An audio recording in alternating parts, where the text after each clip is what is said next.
Have you felt stuck, like you're watching your own life go by, but you can't seem to get back in the driver's seat?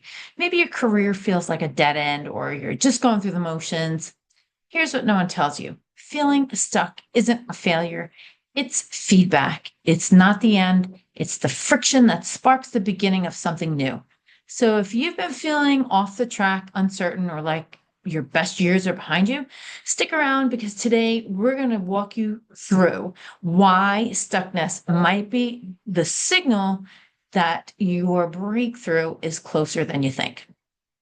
Now, why does feeling stuck, why does that feel like it's a sign that you're ready to begin a new season and it's not a sign that you failed? So let's begin by defining what stuck actually feels like. It's not just the absence of progress, it's the quiet dread of repetition. It's waking up tired even after a full night's sleep, feeling uninspired, whether it's at work or you're irritable at home, or you're just restless. It's that inner whisper that this isn't all there is, but that you just don't know what else to do.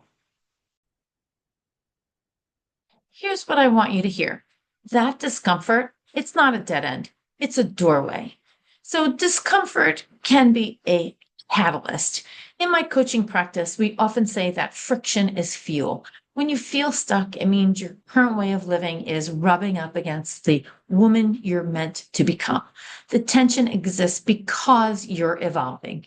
You're outgrowing old roles, routines, and sometimes even relationships, and your nervous system is trying to catch up.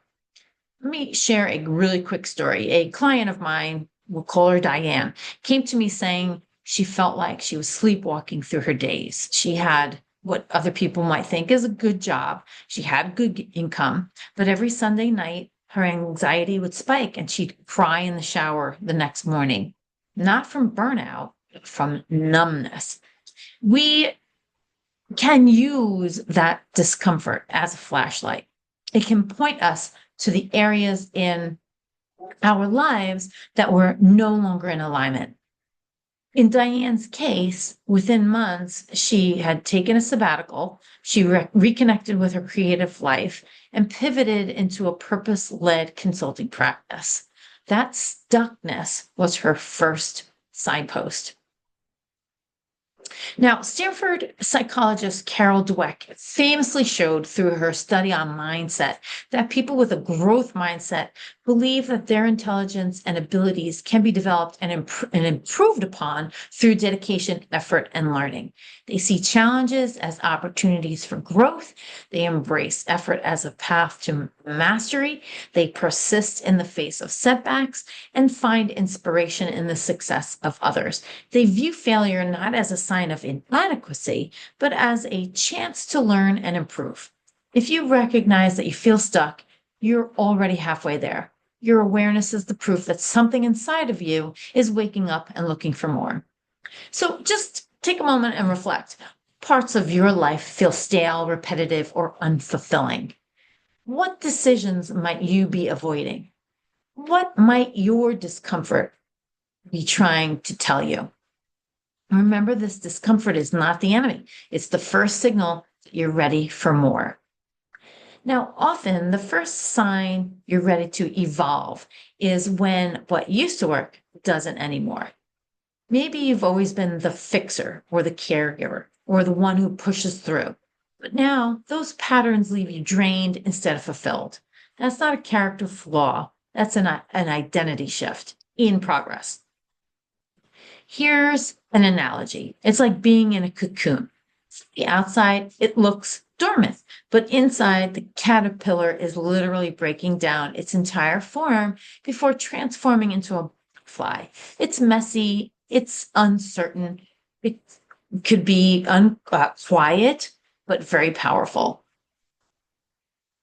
Now, there's something specific about this season of our lives, being in our 50s and maybe even beyond, that this time is not a crisis, it's a portal. This is the moment many of us start questioning everything we were told would bring us happiness, and for good reason. Hormonal changes, shifting priorities, career transitions, and the emotional weight of maybe aging parents, your children being grown, maybe you're an empty nester, all of that converges.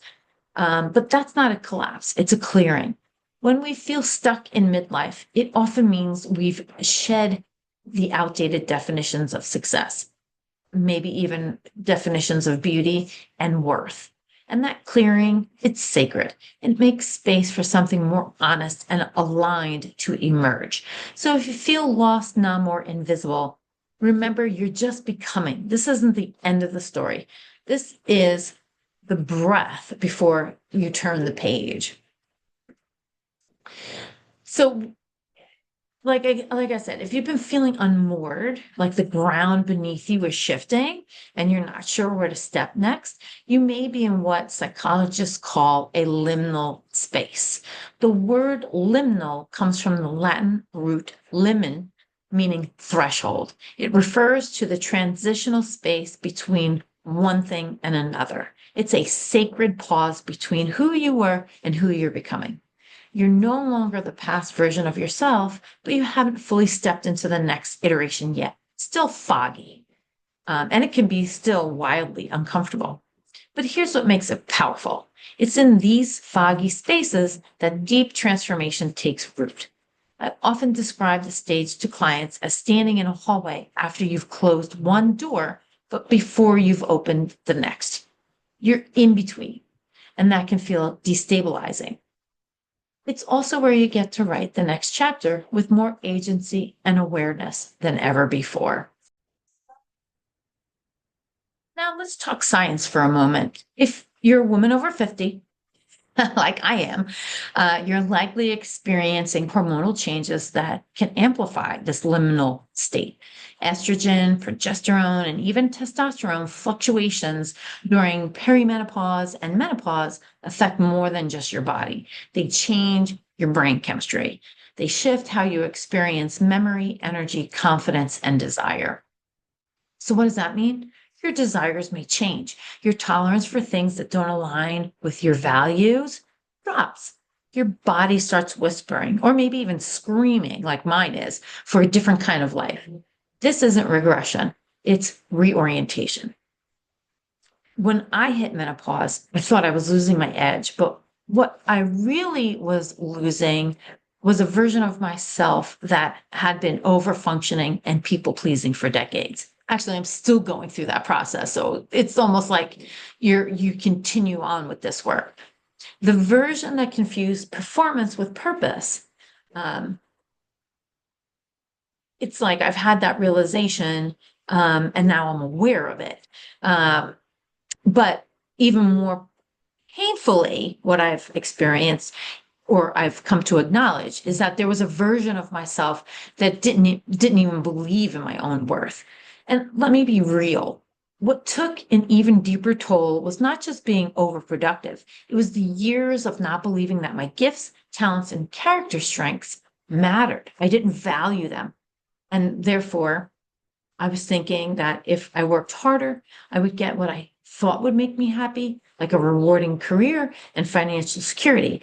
But that working harder was fighting against all the negative beliefs that I had about myself for years, my entire life, which has kept me locked in a never-ending battle. Deep down, I doubted what I brought to the table was valuable. That disbelief led me to stay in jobs that didn't reflect my potential, paid me less than I was worth, and left me depleted. And I know I'm not alone. That disbelief, that's the real ache under the surface of stuckness for so many of us, especially in midlife. It begins to cost more than our energy. It can cost us our future. That's why I started this movement, the Wise Women Wellbeing Movement, not just to escape burnout, but to reclaim belief, belief that what we have inside of us is enough, that we're needed and that we're worthy. Now, leading psychologist Dr. Dan McAdams coined the term narrative identity to describe the internal stories we tell about who we are. A well-constructed life narrative often includes future aspirations and goals. By envisioning a desired future self and weaving it into our ongoing story, we can gain a clearer sense of purpose and direction. This narrative acts as a roadmap, guiding choices and behaviors toward becoming the high-functioning person we want to be. A life narrative fosters self-understanding and coherence. By reflecting on past experiences and integrating them into a coherent narrative, we gain a deeper understanding of our values, our strengths, our weaknesses, and motivations. This self-awareness is crucial for making informed decisions aligned with our authentic selves and for developing strategies for personal growth. A high-functioning person often has a strong sense of self and understands how their past has shaped them. On the other hand, if we construct a life story that is dominated by themes of victimhood, of failure, stagnation, this narrative can become self-fulfilling. We might unconsciously act in ways that reinforce this negative story, hindering our progress toward becoming high-functioning. I know that this is my story. For example, someone who constantly tells a story of being unlucky might avoid taking risks or pursuing opportunities, thus limiting her potential. Holding on to a rigid and unchanging narrative can prevent personal growth. As life circumstances change, the ability to adapt and revise one's story is crucial. If someone clings to an outdated or overly narrow view of themselves, they may resist new experiences and opportunities for development that could lead to higher functioning. Now, this all matters because it highlights the active role we play in shaping our own reality and potential. It suggests that becoming a high-functioning person isn't just about acquiring skills or achieving external markers of success, but also about crafting a compelling and empowering internal narrative that supports growth, resilience, and purpose. By being aware of the stories we tell ourselves, we can consciously work to revise narratives that limit us and cultivate those that propel us forward. And here's where it gets interesting. Transformation happens when your old story stops working. If you ever said to yourself that you don't even recognize yourself anymore, that's not a crisis. It's an invitation. It means your inner story is out of sync with your lived experience. You're being called to revise the narrative. So to start, if you wanted to start off with this exercise, try this. Ask yourself, what stories are you still telling yourself about who you should be? And then, who might you become if you gave yourself full permission to change? You can try like a simple journaling exercise, and that could probably unearth a lot of truths that you didn't even know were waiting for you. So again, in the kind of coaching that I do, we see these moments as portals, right? My job is to walk with you through that portal. We're here to help you get grounded in your values, anchored in your truth, and clear about what you want next. So if everything feels like it's falling apart, I want you to consider maybe it's falling into place. Maybe the next version of you isn't something you have to go and find. She's probably just waiting for you on the other edge of this threshold. Now, when we feel stuck, our first instinct is to push through it, to hustle, to force clarity, to stay busy. But what if stuckness isn't a problem to solve, but a prompt to pause? Stuckness can actually be sacred. Again, it's an invitation from your inner life to slow down and ask deeper questions. Not how do I fix this fast, but rather what truly matters to me now? So To make space for this clarity, you may want to ask yourself a couple of questions. Again, what have you been tolerating that no longer fits? If you could remove guilt, what would you choose instead? Now, one of my favorite coaching tools is the values audit. I use it when I'm starting up with clients all the time. Um, what the value is for identifying values is that when life feels off, it's usually because our choices have drifted out of alignment with what we truly care about. And that's what values reflect, what we truly care about. They're like internal coordinates. And when we ignore them, we feel lost, feel frustrated. Sometimes we can even, start to get a little angry and impatient. But when you realign your time and energy and your decisions to match them, things begin to flow again. So here's a quick values audit. This is something that we will probably go over in the workshops that I'll be holding within the coming months.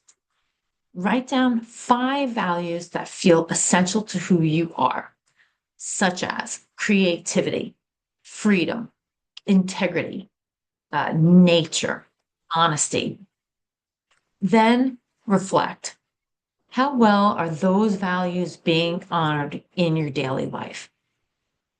Where is the biggest gap? Again, we're not here to overhaul your life overnight. We just need to start closing the gap between what you say matters and what your calendar and your energy currently reflect. Now, I want to talk a little bit about negative emotions because we're taught to ignore or suppress them, labeling them as bad. But when you're feeling frustrated or tired or resentful, irritated, those are signals. They carry information. They tell you what's not working. In my coaching, we treat emotion as data. So if you're feeling like angry every Sunday night, thinking about Monday morning, that's a clue. If you feel numb during what used to excite you, that's another clue. So instead of asking or trying to suppress those emotions or trying to figure out what's wrong with you, like why are you angry? Try asking, what is this emotion trying to protect or point out? And what need is going unmet? So again, emotions aren't flaws, they're messengers. Another exercise that I like to do is called desire mapping. This is particularly important for us women in our 50s because our desires still matter. We may have spent decades prioritizing everything else, other people, kids, partners, workplaces, family, whatever. Somewhere along the way, we lost sight of what we actually want. Not what we wanted 10 years ago, but what we're not what we're supposed to want, but what we actually want right now. So desire mapping is a simple but powerful exercise. We start out by writing out 10 things that you're craving. There's no editing, no judgment. You're just writing out 10 things that you're craving. And I don't mean Oreos or anything like that. Then circle the ones that feel alive in your body when you read them. Then ask yourself, what is one tiny way you can begin honoring this desire today? I once had a client rediscover her desire to travel solo. She hadn't done it in 20 years. She started by taking herself out to lunch alone once a week. Eventually, she booked a long weekend to Maine, and that trip became the launch pad for an entirely new lifestyle that brought her joy and confidence. So desire isn't indulgent, it's directional. It points to vitality, to voice, to the next season of your life. So if you feel stuck, start there. Not with fixing, not with a 5-year plan, but with a single question. What do I want now? Now, there's a concept that I like to call beyond the gold watch and the glass ceiling, reimagining what we do for a living after 50. For many of us, the concept of career has long served as a foundational anchor. It has shaped our introductions. It's defined our ideas of success. It's dictated the very rhythm of our days. And it has become for many of us, it has become intertwined with our sense of self-worth. But what happens when that once steady anchor begins to drag, when the work that once defined us now feels misaligned, unchallenging, or simply unfulfilling? This feeling of being stuck in your career can be particularly acute for us women over 50. As a stage where deeply ingrained limiting beliefs often lurk in plain sight, and they color our perceptions of what's possible. I hear this all the time. And in fact, I often feel that way. I'm in my 50s. If I were to look for a new job, no one's going to hire me. Too old, right? My skills, my this, my that, whatever. Those are what we're calling, those are limiting beliefs, right? So this career stuckness manifests in two different ways. First, there's the paradox of the great career that breeds quiet misery, right? From an external viewpoint, these roles appear ideal. You're getting a solid salary, it's an impressive title, there's this semblance of stability, yet inside, we might feel like we're withering. We're silently questioning why we're so unhappy when it seems like we have everything we wanted. This is fertile ground for limiting beliefs to take root, that we should be grateful for this opportunity. Countless other people would be envious for this job, or the paralyzing thought, again, that it's simply too late to consider a fresh start. These aren't mere fleeting thoughts. They're often deeply internalized beliefs fueled by fear, social conditioning, and a long-held attachment to a particular professional identity. The fear of the unknown, the cognitive trap of the sunk cost fallacy, and the potential loss of a carefully constructed identity all contribute to this sense of being immovably stuck. On the other side is the woman who finds herself trapped in lower paying or less fulfilling jobs, not because they fear leaving success behind, but because they struggle to believe they are capable of achieving more. That was what I struggled with my entire life. The entire internal dialogue here goes with self-doubt. I'm simply not qualified for anything better. Or I've faced so many setbacks already. Or opportunities for people my age are few and far between. This is where the shadows of imposter syndrome, a diminished sense of self-worth, and the fear of further rejection loom large. Tragically, if we have experienced subtle or overt ageism or discrimination in the workplace, these limiting beliefs can feel overwhelmingly convincing.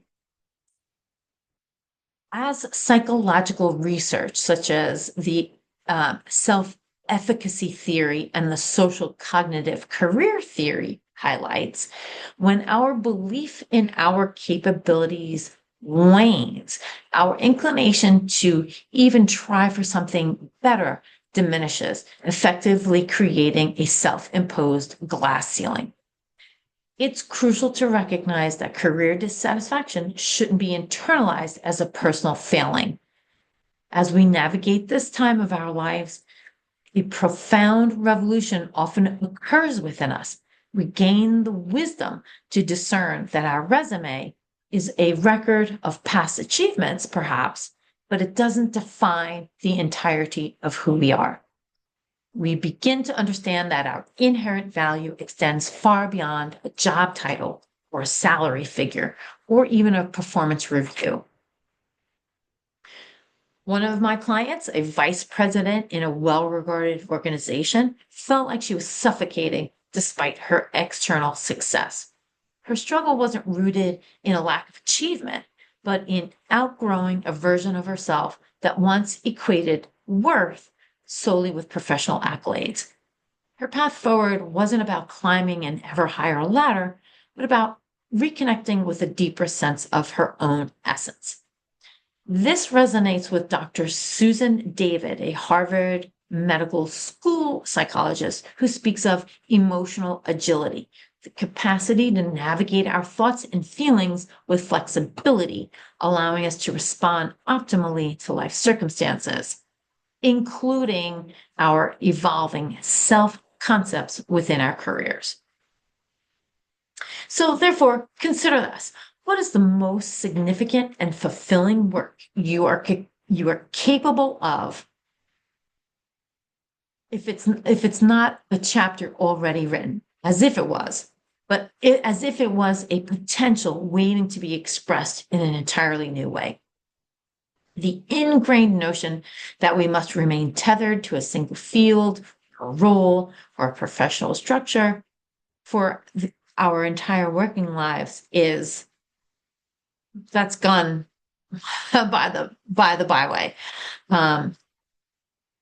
So we possess that agency to rewrite our story, to update the headline of our professional lives, and choose a different, more resonant plot.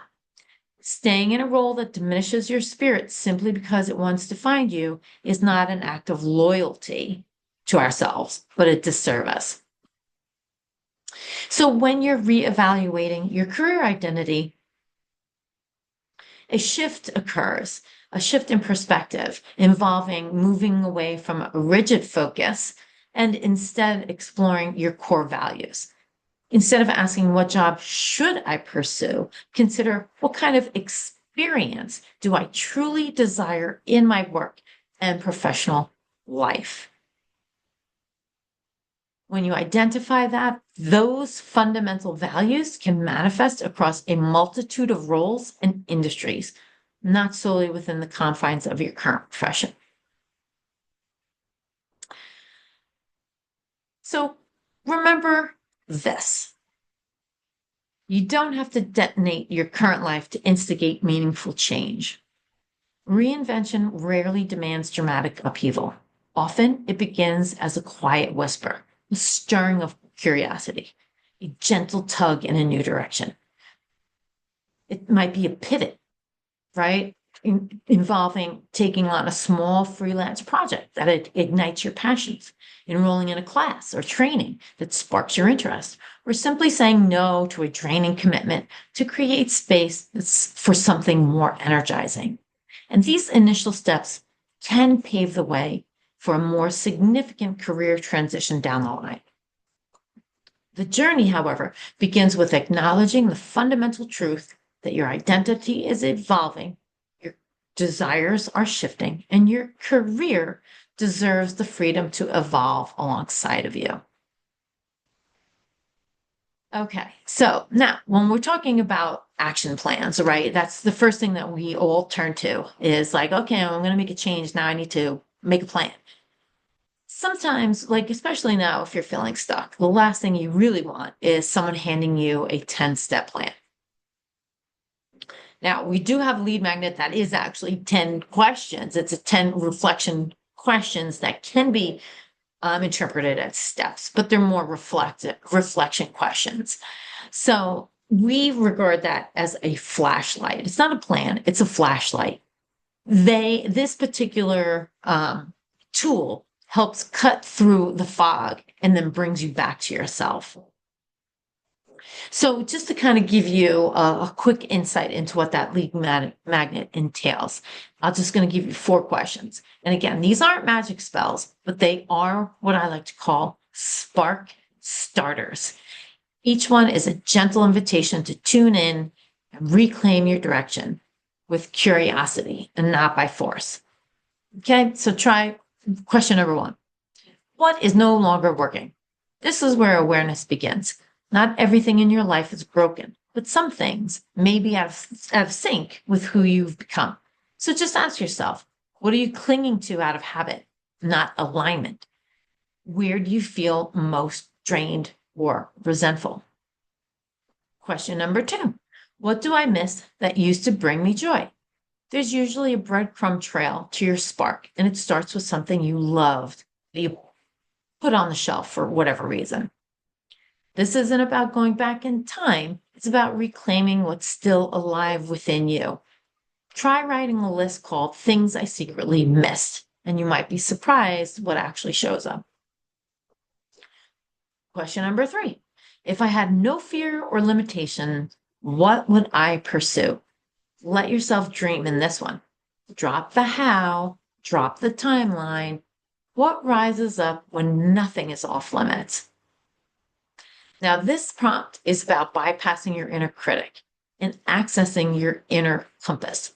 If your inner critic starts chiming in like, that's not achievable, that's not realistic, all that doesn't need to make sense, doesn't even need to make sense to your inner critic.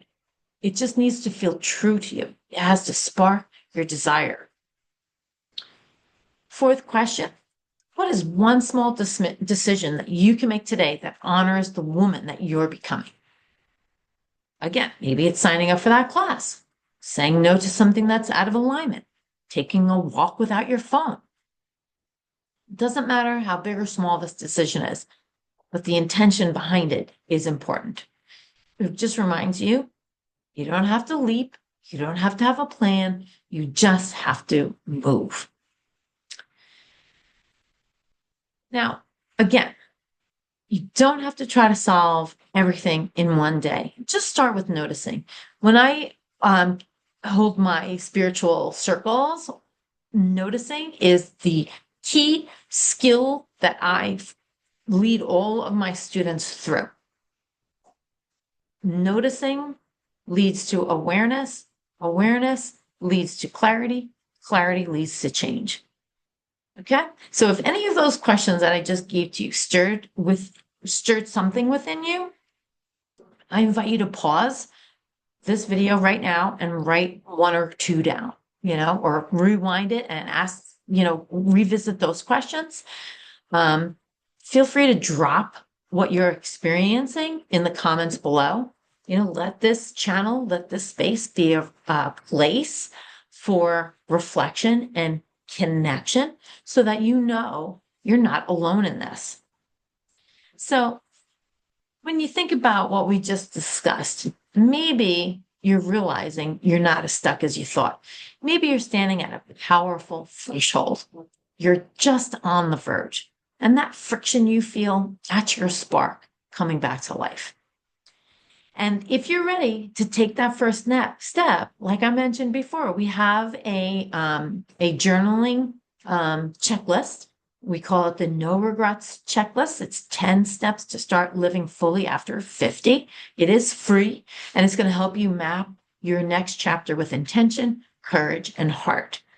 So if this video has resonated, make sure you hit like and subscribe and join me for our next video, which we call the Confidence Comeback, how to reclaim your magnetic presence.